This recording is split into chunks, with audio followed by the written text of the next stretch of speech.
Ayan, nandito ang inyong host sa Kabukiran. Ayan, nakikita nyo ang daming itik, oh.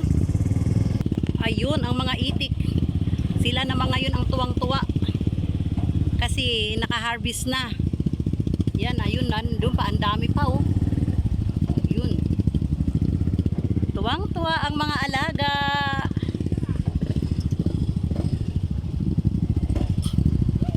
Ayun, oh, ang daming itik.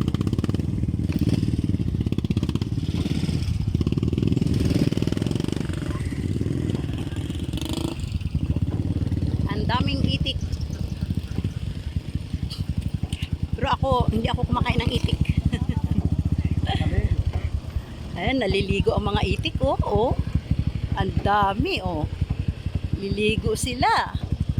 Oh, tampisaw-saw sila, tampisaw-saw. Ayan. Habang ang inyong host naman, tampisaw naman sa init. Yan ang inyong host, oh. Hindi ko malaman kung ano. Ayun, meron pa doon, maraming itik. Ayan, ito mga tinatanim nila dito. Ito, sili. Ayan, sili. Oh, ang daming papaya, oh. Kakuha kayo ng hinog dyan. Binibenta yan. Ang dami sili, oh. Sili pansigang. Mura ngayon ang siling pansigang. So, ayan, nandito tayo uli ngayon sa Nueva Ecija. Nagpaani tayo ng ating kapirasong luwang. Lana. Pagkatapos nito, sa pag-anihan naman ang punta. Ayan, grabe ang ano ng inyong host, oh.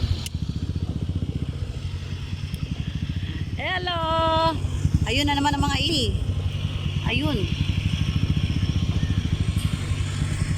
Ang mga itik na napakadami. Ayun. Napakadaming itik.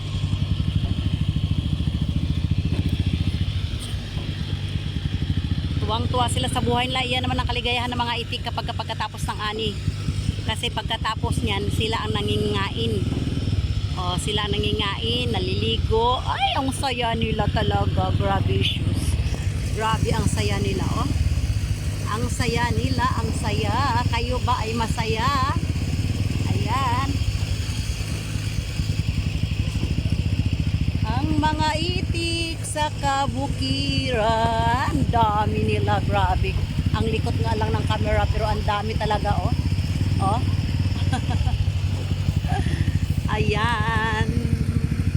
Natin sa host yung pawis-pawisan na. Bye-bye.